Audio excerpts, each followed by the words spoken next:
when the Word became flesh. Hello, glad you could tune in.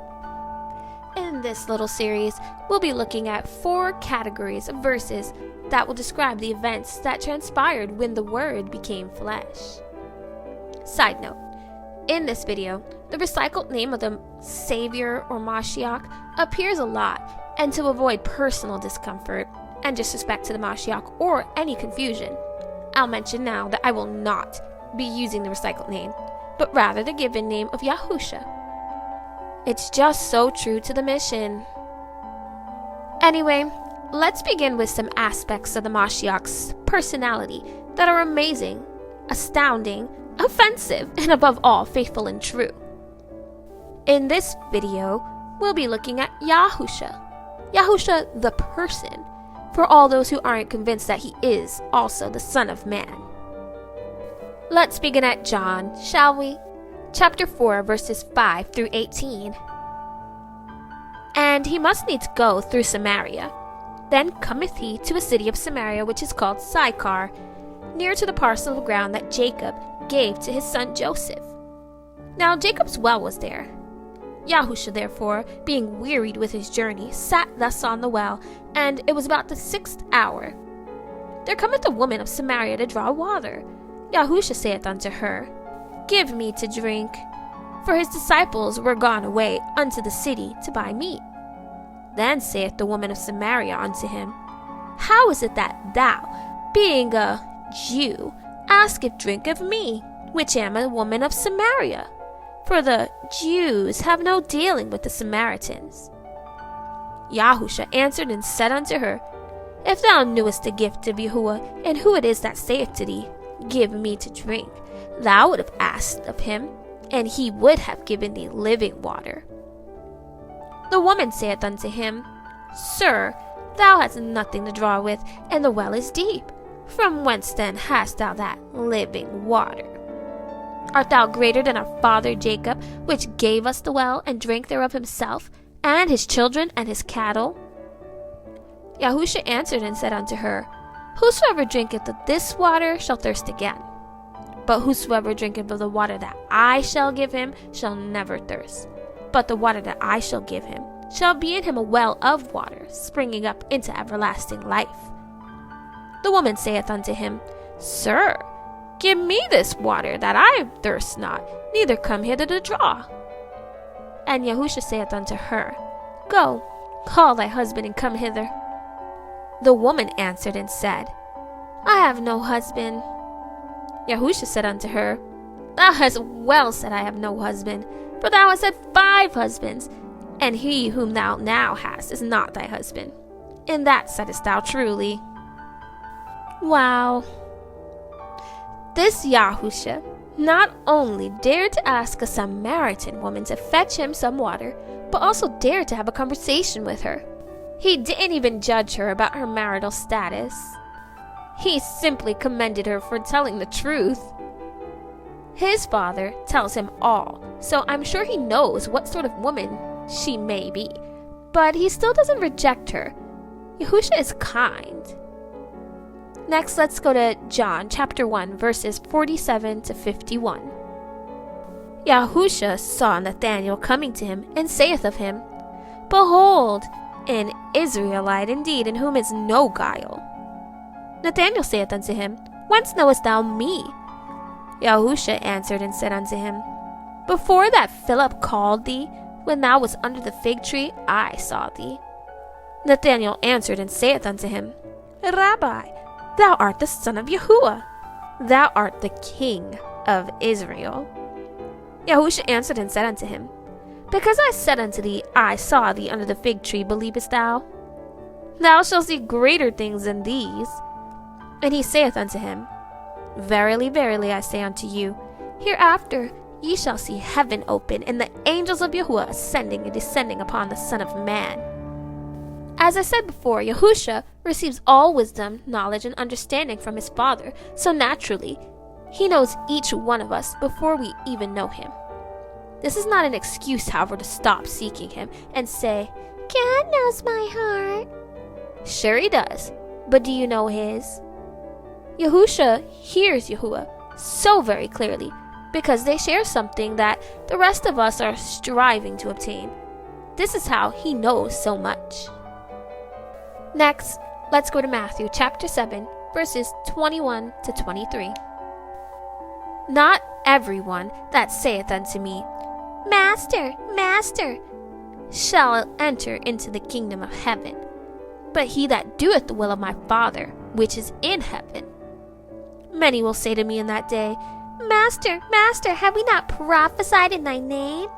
And in thy name have cast out devils?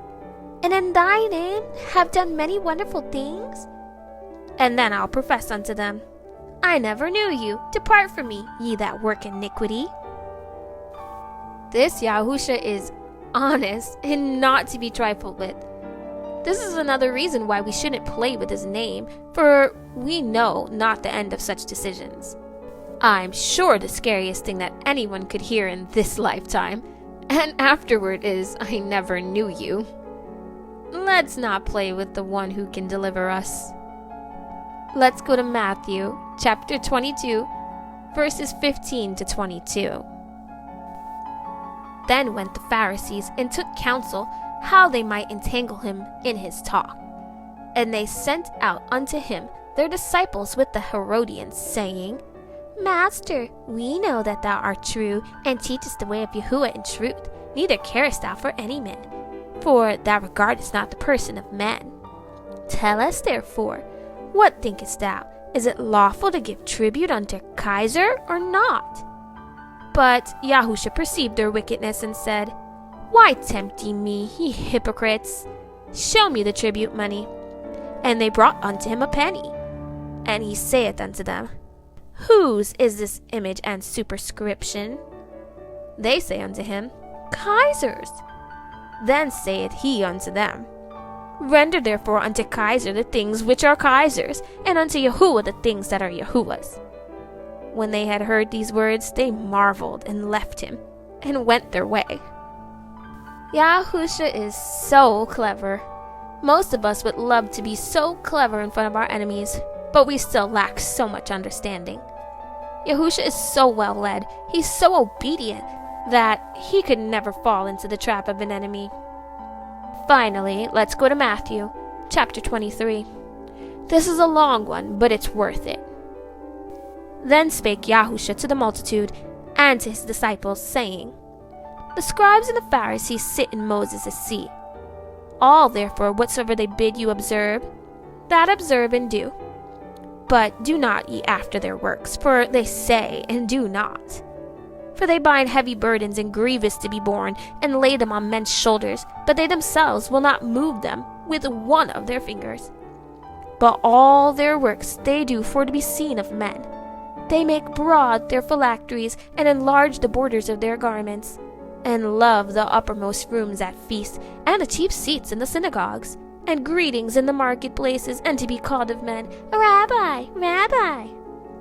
But be not ye called Rabbi, for one is your master, even the Mashiach, and all ye are brethren. And call no man your father upon the earth, for one is your Father, which is in heaven. Neither be ye called masters, for one is your master, even the Mashiach.